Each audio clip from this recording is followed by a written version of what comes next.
Hallelujah. परमेश्वर का धन्यवाद हो कि उसने हमें ना सिर्फ जिंदगी बल्कि उस जिंदगी के लिए कि जिंदगी काहे को मिली है उसको समझने की जो हमें उसने ये अपॉर्चुनिटी दी है कि हम उसके चरणों में आए और वो जिंदगी का पानी ही जिंदगी का मकसद हमें समझा सकता है, क्योंकि जिंदगी ये जो है प्रेशियस है, अनमोल है, इसका कोई मूल्य नहीं है। और जब हम मसीह में आ जाते हैं तो हमें ये याद रखना है कि हम खून खरीदे हुए हैं।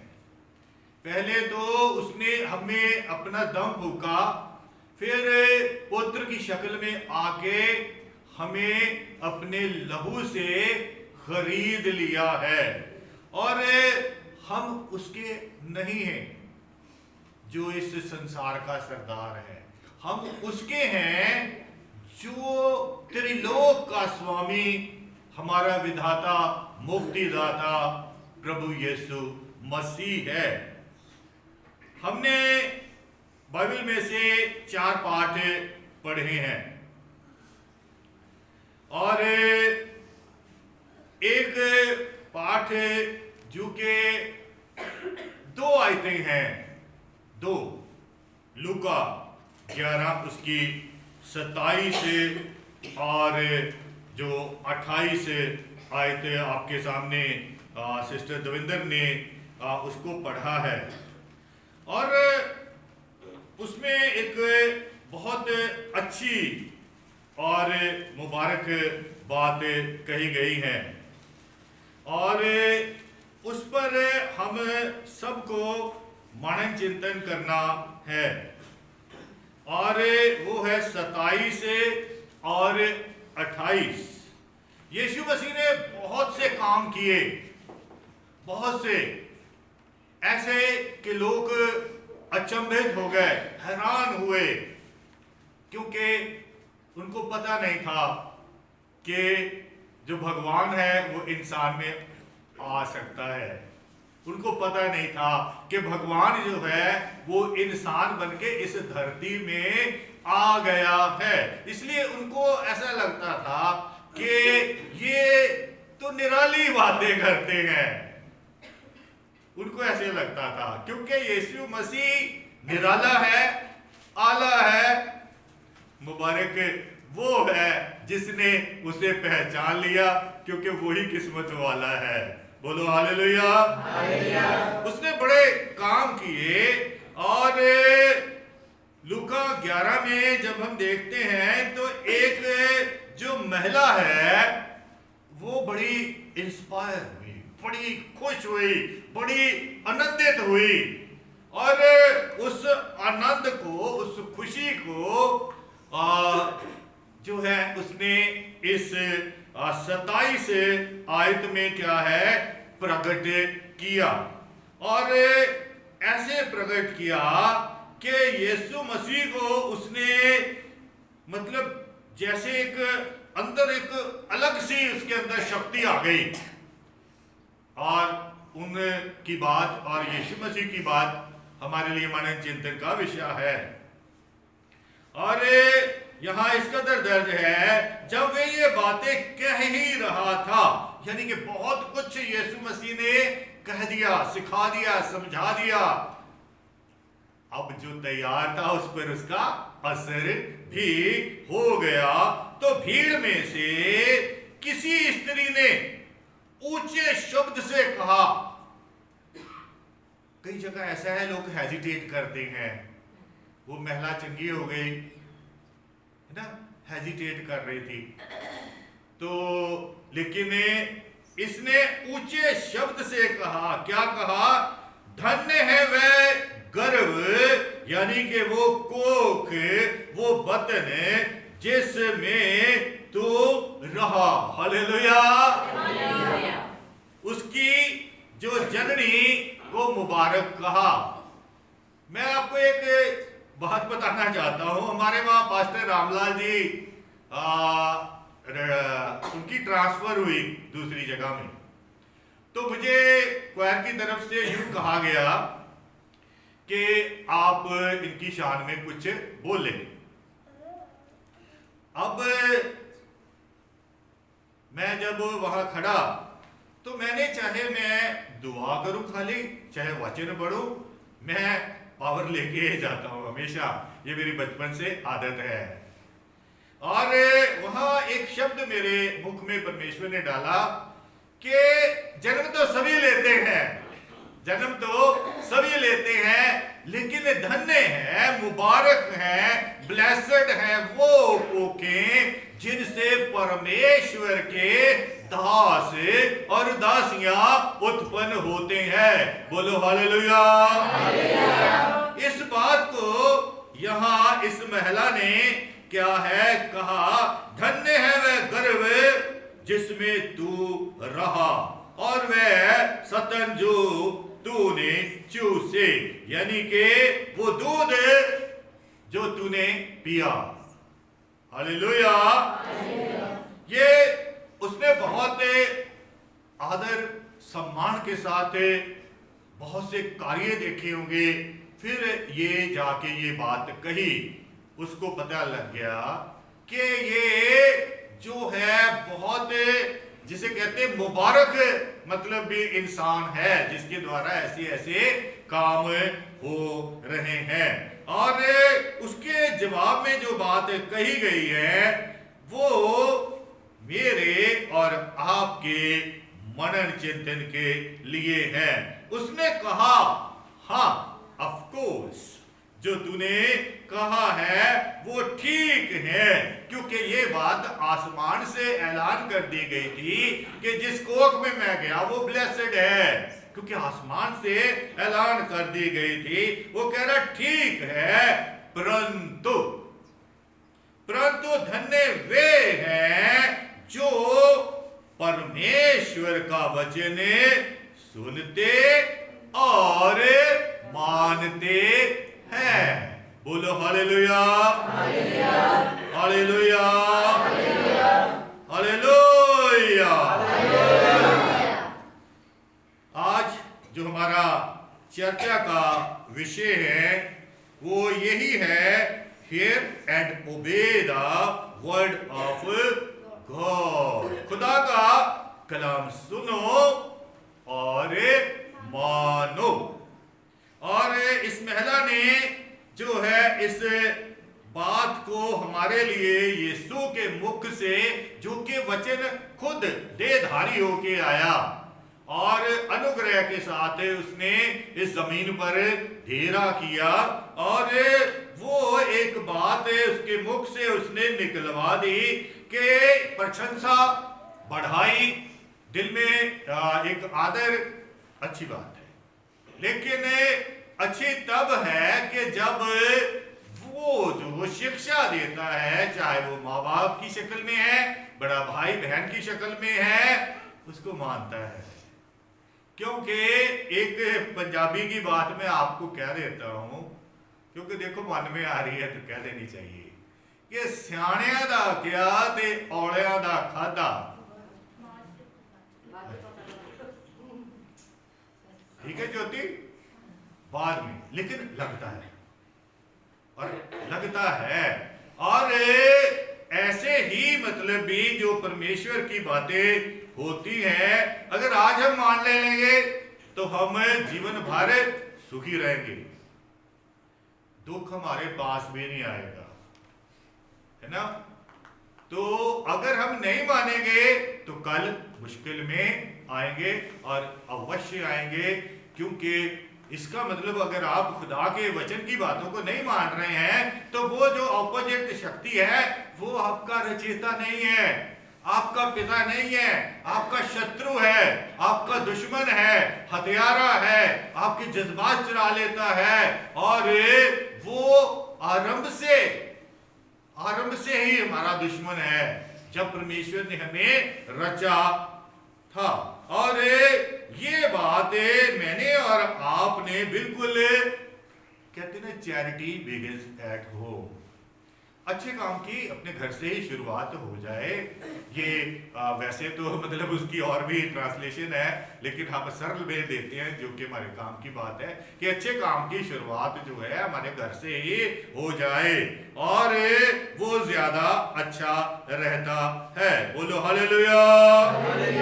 अब देखिए ना, मतलब कितना प्राउड फील कर रहे हैं पापा, है ना, अपने बच्चों की जो है ओबीडियंस है ये, है ना, और फिर उनकी जीवन की जो बातें हैं उनसे कितना प्राउड फील कर रहे थे, है ना, और बड़ा अच्छा लगता है, बहुत अच्छा लगता है।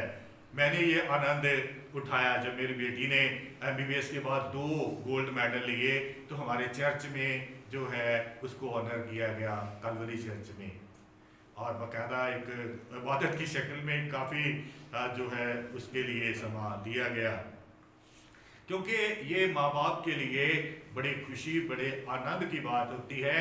और ऐसे ही परमेश्वर के लिए भी जो सुनकर मानते हैं, चलिए कोई बात नहीं, कभी कभी हो जाता है देर से मानते हैं।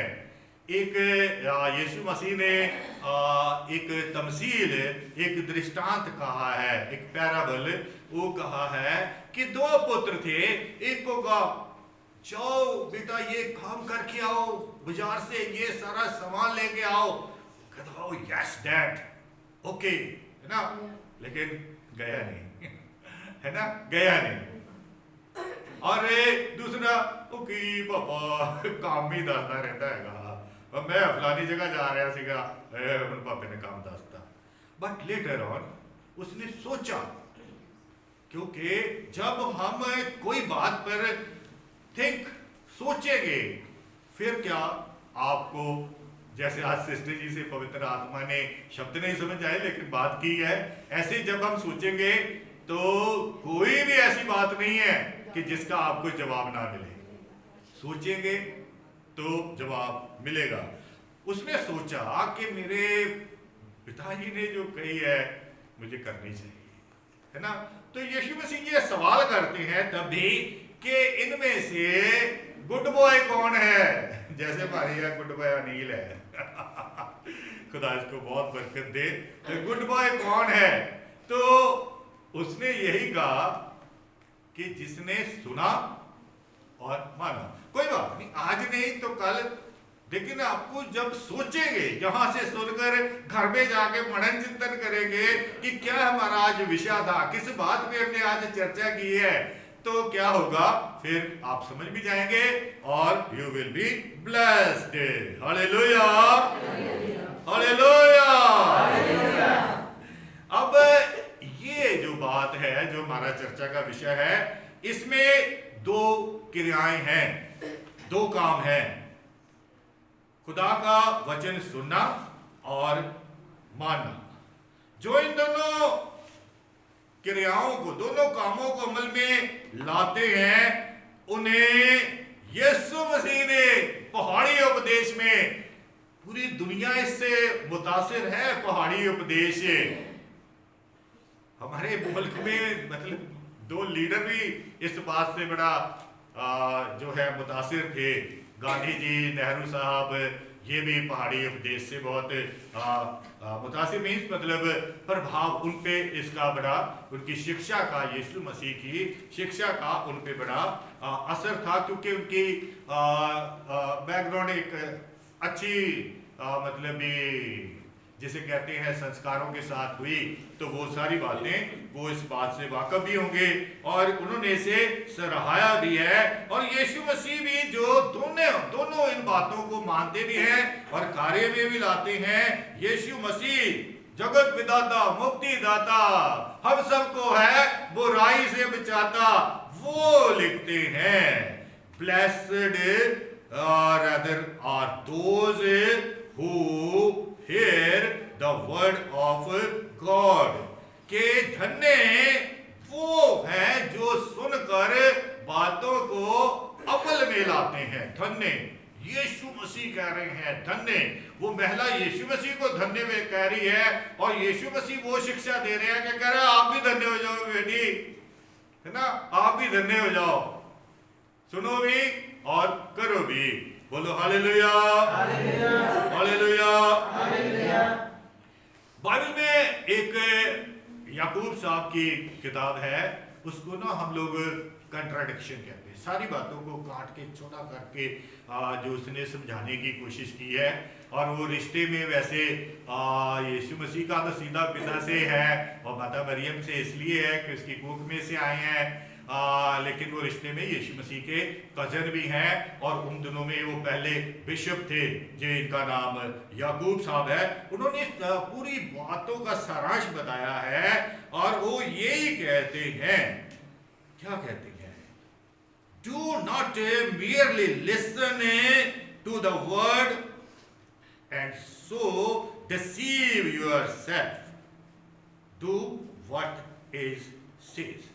यानी कि याकूब साहब ये कहते हैं, वचन पर चलने वाले बनो और केवल सुनने वाले ही नहीं, सुनने वाले, केवल सुनने वाले उनके लिए कहती है जो अपने आप को धोखा देते हैं। वो जी लग गया पता सानू, ये तो सन पहले ही पता सीखा। कोई ज्यादा आदमी के ऐसे भी कई लोग हैं, ऐसी वैरायटी भी होती हैं, ये तो मुझे पहले भी पता था। हालेलुया। लेकिन कहते हैं कि सुनने के साथ मानना क्या है? वो प्रभु से प्रेम रखना है।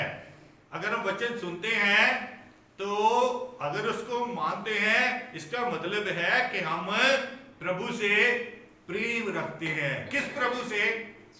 जिसने आसमान से आकर जमीन पर जान दी आपके लिए, मेरे लिए, पूरे संसार के लिए। वो जो के राजाओं का राजा है, शून्य बन गया मेरे लिए, आपके लिए, कि हम धनी हो जाए। उस वचन को जो सुनकर मानते हैं, इसका मतलब उसके प्रेम का सिला हम उसे क्या दे रहे हैं? प्रेम। हालेलुया। और ये यूहन्ना 14:15 में दर्ज है, if you love me keep my commands. Sister Kanchan आपके सामने पढ़ देंगे यूहन्ना की अंजील 14 और उसकी 15 आयत। यदि तुम मुझसे प्रेम रखते हो तो मेरी आज्ञाओं को मानोगे। हालेलुया। कंडीशनल। वो जब सेंटेंसेस पढ़ते हैं ना हम ग्रामर में, उसमें कंडीशनल सेंटेंसेस होते हैं। तो ये कंडीशन है, इफ यू लव मी, अगर करते हो, करते आप प्रभु से प्रेम? यस। पूछा बोलिए। यस। सबसे पहले ज्यादा ऊंची बात से नेता गया, इसका अंग्रेज ज्यादा करती है। Hallelujah, God bless you. यहाँ एक बात बताई गई है कि वचन को सुनकर मानना परमेश्वर से क्या है? प्रेम करना है। और पहला सैमुएल 15 निकाल लीजिए और उसकी जो 22 आयत है, वहां देखिए कि परमेश्वर जो सुनकर मानते हैं उनके लिए क्या कहता है। हालेलुया। क्या शमूएल ने कहा, क्या यहोवा होम बलियों और मेल बलियों से उतना प्रसन्न होता है जितना कि हम अपनी बात के माने जाने से प्रसन्न होता है। सुन, मानना तो बलि चढ़ाने से और कान लगाना मेढ़ों की चर्बी से उत्तम है। हालेलुया।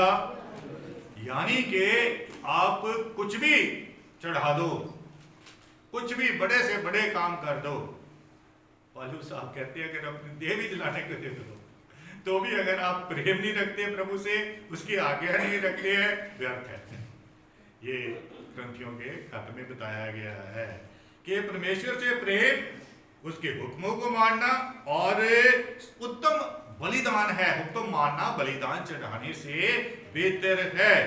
और परमेश्वर जो है वो आपको बरकत देना चाहता है, इतनी बरकतें कि अभी ये बेटी सुनीता ने बड़े खूबसूरत शब्दों के साथ आपके सामने पढ़ा। मैं बड़ा खुश हूँ कि सिस्टर जी ने उन्हें दिया, क्योंकि उनकी प्रोनाउंसिएशन अच्छी है और बहुत खूबसूरत तरीके से उन्होंने पढ़ा है।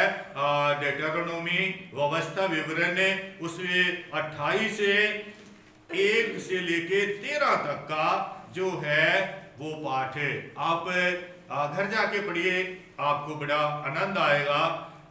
मसला ये है कि हम सब चाहते हैं कि हम परमेश्वर से बरकतें पाएं, और खुशी और आनंद की बात है परमेश्वर भी चाहता है कि आपको बरकतें दे, आपको बरकतें दे, क्योंकि वो कह रहा है जो कुछ मेरा है सब आपका है, क्योंकि वो आपका पिता है और उसकी सारी आशीषें वो आपको विरासत में देना चाहता है। लेकिन बेटे बनके, बेटियां बनके आप विरासत में क्या है, शामिल हो सकते हैं। और हम चाहते हैं कि परमेश्वर बरकत हमें दे, परमेश्वर भी चाहता है कि वो हमें बरकत देके क्या करे, निहाल करे और माला माल करे और खुशहाल करे। लेकिन उसके लिए क्या है, सुनने के लिए जो है आपने चौकसी करनी है। वचन की बातों को सुनकर उस पे चौकसी करके उसको मानने का, जिसे कहते हैं ना, वो हिंदी में एक शब्द होता है भरसक, है ना, वो प्रयत्न करना है कि आपने कोशिश करनी है कि उसमें कोई भी आप कंप्रोमाइज नहीं करनी है। जैसे मान लीजिए कोई ऐसे थोड़ी सी को गलती कर दे, ओ चलो फिर की हो गया, लोग अपने न्याणे वाली नेरे फेरियां करते है, और अगर मैं कर देती तो की हो गया, है ना, मैं अपने न्याणे वाली कीता है। लेकिन वही आके न्याणे चोर डाकू बनते हैं। सुन लीजिए, चोर डाकू बनते हैं और गलत काम करते हैं। क्योंकि हमारे वहाँ बिशप साहब अभी हैं, वो एक जगह हम गए थे कि लोग कह रहे हैं जो वेजेस मिलती हैं उस पर ग्रम्बल करते हैं, कुड़कड़ाते हैं, वो जो है ना कम लेंदे आ, पैसे थोड़े जे देंदे आ, और फिर जब रिटायर होते देखते कुछ बनया ही नहीं, ना घर लेता है ना, कोई बैंक बैलेंस नहीं है, कैसे होगा, है ना, जो मिला उसके लिए धन्यवाद तो किया नहीं, आप तो ग्रम्बल कर रहे हो, है ना। बाइबल कहती है कि धन्यवाद करो, है ना, और जब धन्यवाद किया तो आपने देखा यीशु मसीह ने धन्यवाद किया तो कितनों ने रोटी खाई, फिर बच भी गई, है ना। तो बाइबल कहती है, तो परमेश्वर ये चाहता है कि मैं और आप जो है वो परमेश्वर की बातों को मानने का भरसक, जिसे कहते हैं दिल से प्रयत्न करें, और कह रहे ना वो try again at last you will get success, है ना।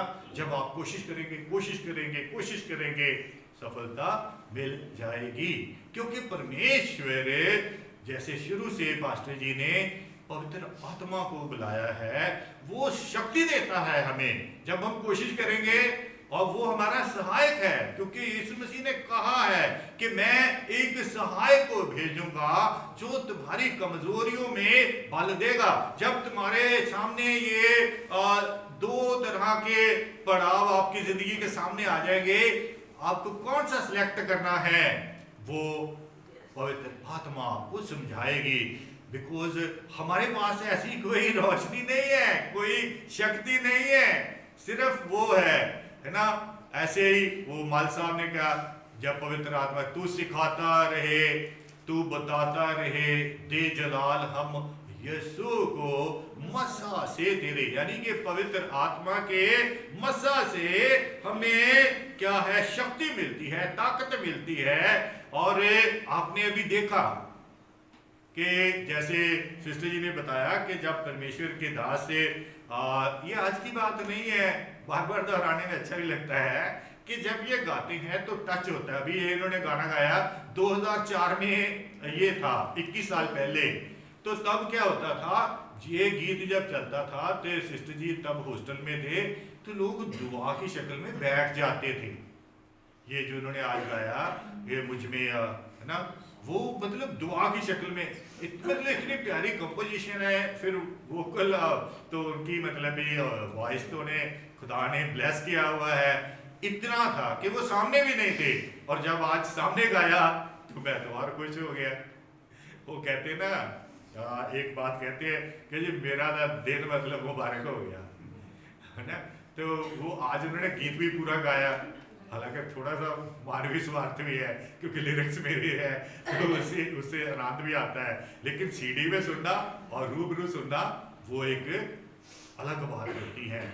क्योंकि तब जब हमने मतलब 21 साल पहले आप हिसाब लगा लो भी हम दोनों भाई कितनी उम्रें होगी, है ना, तो मतलब फिर भी खुदा ने ऐसा अच्छा उसमें मतलब ये मेरी तो शुरुआत ही थी लिखने की भी, तो पास्टर जी तो पहले गाते थे गीत, तो उन्होंने मतलब उस गाने को करेक्ट भी किया, खूबसूरत भी बनाया, ना सिर्फ गाया बल्कि लिरिक्स में भी उन्होंने, क्योंकि जो कंपोजर होते हैं उनको करना पड़ता है और करते उनको अलाउ भी करना पड़ता है और इनको नॉलेज है कि कैसे उसकी दुरुस्ती करनी, उन्होंने की। और वही गाना आज आपने देखा कि आपको भी छू रहा था, सिस्टर जी को छू लिया, अन्य भाषा बोलने लग गए, है ना, क्योंकि इनकी आवाज़ में ऐसी कशिश है, एक ऐसी खुदा की आशीष है। और मैं बड़ा खुश हूँ, मैं चाहता हूँ कि मेरी जो कलीसिया के लोग हैं पास्टर जी की फेलोशिप से जो बहुत कुछ सीख लें, क्योंकि ये ना वक्त गया जो प्यारों वापस फिर नहीं आता, है ना, ये वक्त आपके पास है कि आप इनसे सीखें, बेशक फ़ोन पे टिप्स लें, कुछ भी करें, म्यूज़िक का है और सिंगिंग का है, वर्ड्स का है, तो मेरे से हेल्प ले सकते हैं जो लिखटिंग है। और परमेश्वर ये चाहते हैं कि कोई भी बातें जब हम सीखते हैं, समझते हैं, उनको हमने व्यवहार में लाना है और व्यवहार में ये एक पॉजिटिव तरीके से लाना है।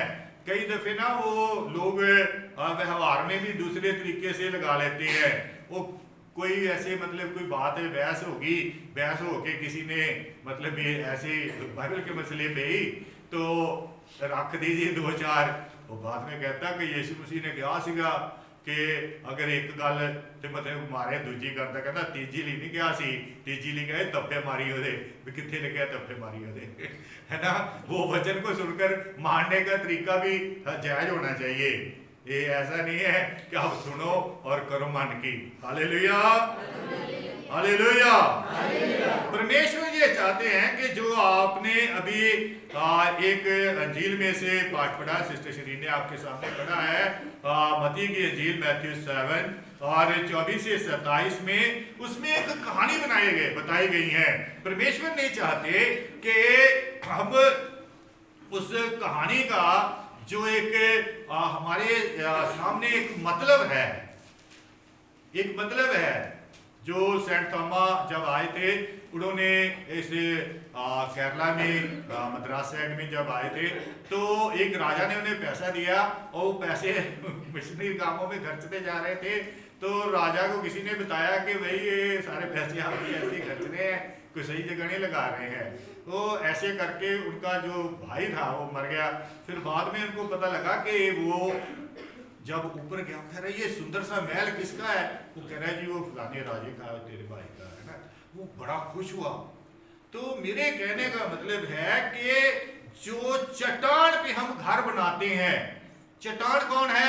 यीशु मसीह। बोलो हालेलुया। और ये जो बताया गया है एक बड़ी शॉर्ट स्टोरी में कि हमने इस जीवन में एक पास्टर जी ने वो गीत पे में से बुझाया है कि खाली हाथ आयो बंदिया, खाली नहीं तो जाना है, यीशु नाम जप के बंदिया सच्चा धन कमाना है। हम यहाँ मतलब ऐसे नहीं आए हैं कि खाओ पियो और बस चले जाओ। दाऊद साहब कहते हैं कि मैं ऐसी जिंदगी नहीं चाहता हूँ जैसे आम होता है जी, जायदाद बना दी बच्चों के लिए छोड़ गए ना। मैं ऐसी चाहता हूँ कि मेरा घर चट्टान पर हो, यीशु मसीह और उसकी शिक्षाओं पर हो। क्योंकि जब हमारा घर चट्टान पर होगा तो क्या है, जिनके जो सुनकर मानते हैं उनके लिए आपने ये पढ़ा कि आंधी आई, तूफान आया, मुश्किल आई, बीमारी आई, परेशानी आई, अजमाइशें आई, किसी ने सताया, किसी ने भगाया, उंगली में प्रॉब्लम आ गई, है ना। और फिर आगे चल के माता प्रसाद जी ने कितनी गवाहियां दी है कि उनको कैसे लिया एक पॉजिटिव सेंस से, जिनके अंदर वाकई में हकीकत में जो है वचन काम करता है, वो कभी भी अपने जीवन में किसी भी हालात में ग्रम्बल नहीं करते हैं और खुदा को दोष नहीं देते हैं, क्योंकि उनको पता है कि he is good all the time. वो भला है, केवल भलाई ही करता है, उनको पता लग जाता है। और परमेश्वर की वाणी हमें यही सिखाती है कि हमने उसकी बातों को सुनना है और सुनकर उस पर अमल लाना है, और वैसे अमल लाना है जैसे कि शिक्षा देती है बाइबल। अगर दिक्कत आ रही है तो पवित्र आत्मा आपके सामने हाजिर है, वो आपकी मदद करेगा। और लेकिन आपने इस जीवन काल में रेत पर घर नहीं बनाना है। रेत पर हम यीशु मसीह के हैं, है ना, हम यीशु मसीह के हैं, यीशु हमारी चट्टान है। और यहाँ लिखा है कि एक बंदे ने रेत पर बना लिया, जरा सी मुश्किल आई, परेशानी हुई, वो एवं ही कहते रहते हैं जाओ जी उत्थे चर्च काम हो जाते हैं, मैं उत्थे गया मेरा तो कख नहीं होया, मैं नहीं जाना जुना उत्थे, नहीं लगे हुए है ना। ये दिस इज नॉट फेथ, ऐसे विश्वास नहीं है। आपने मतलब भी सुना भी है ना, आ भी गए हैं, लेकिन माना तो है ही नहीं। क्यों? क्योंकि जब तक आप मानेंगे नहीं तो क्या है, फिर वो आपके अंदर वचन कैसे कार्य करेगा। और वचन जो है वो यीशु मसीह है। यीशु मसीह भले हैं, आप सबकी भलाई चाहते हैं, हमारी भलाई चाहते हैं, और वो चाहते हैं कि हम अपने जीवन काल में रेत पर घर ना बनाएं, कि सिर्फ सुन सुनकर ही नहीं, क्योंकि बिना अमाल विश्वास बाइबल कहती है मुर्दा है। और जब आप सुनते हैं, सुन के विश्वास कर लिया, हाँ जी ये it's written in the Bible, ये काफी नहीं है, उसको व्यवहार में लाना है और ला के उसका भरपूर फायदा उठाना है। परमेश्वर करे कि जैसे आज का मजमून है कि हमने क्या है, here and obey the word of God, खुदा का कलाम सुने और माने ही, यीशु के नाम में आमीन।